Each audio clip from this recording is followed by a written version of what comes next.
I thought I could slip away from my sins without making a sound, sparing David, my husband, from further heartbreak. But fate had other plans. He discovered me during my final meeting with the man I had betrayed him with, and when our eyes met, the sorrow in his expression shattered something inside me. I assumed that moment would be the lowest point until I saw the quiet storm already brewing in him. His response wasn't emotional. It was deliberate, cold, strategic. That morning, I didn't bother with mascara or perfume. I pulled on a plain outfit, one that told the story of someone who was done pretending. This wasn't a date, it was a burial. I sat across from Nathan in the dim glow of a cozy bistro, the very place where our reckless affair had begun. "This is finished," I said, voice flat though my chest felt tight. Nathan raised an eyebrow, stirring his coffee lazily. "Is it?" He smirked. "Clara, if you were that sure of your marriage, why did you ever stray?" His question stung. I had no good answer.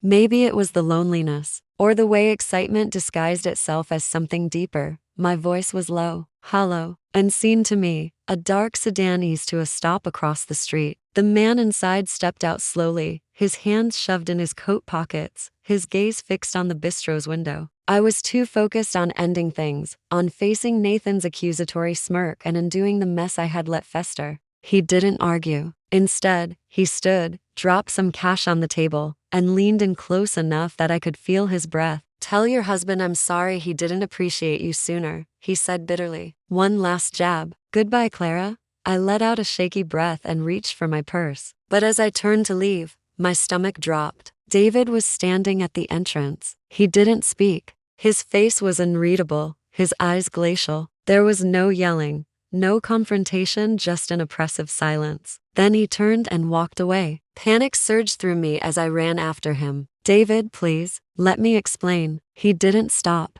didn't turn around. He got into his car, started the engine, and drove off. I stood there on the sidewalk, heart pounding. He hadn't stumbled upon us by chance. He knew. He came to see it with his own eyes. That night, I didn't sleep. His side of the bed remained untouched, the pillow still fluffed, his scent fading. His phone was gone. So were most of his clothes. Every call went straight to voicemail. My messages remained unread, marked only as delivered. I sat on the stairs, eyes on the door, straining to hear the hum of his car returning. But the silence in the house was heavy. Not emptiness, but intention. David wasn't going to scream or argue. He was taking everything apart piece by piece. The next morning, the unraveling began. My phone chimed. My access to our joint bank account had been revoked. I tried logging in again, only to be met with a rejection. A follow-up email arrived shortly after. "Your password has been changed for security reasons." I called the bank in a panic, but the voice on the other end told me the security questions were no longer mine. He had changed them. I had been shut out completely, and I knew this was just the beginning.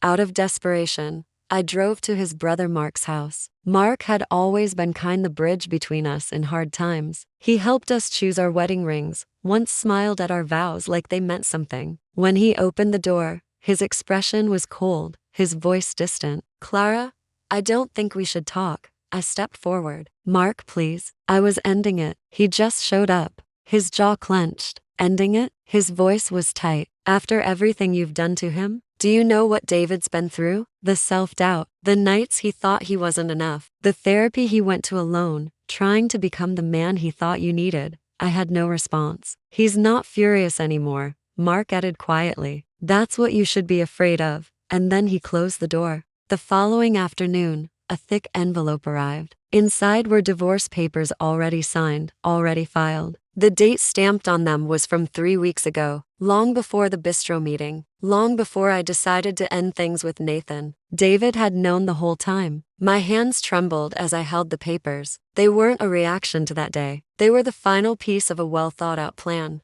He had secured all his inherited property, frozen my access to finances, and even included a restraining order. I called the number on the legal documents, sobbing. "This is a mistake," I choked out. "He can't just erase me.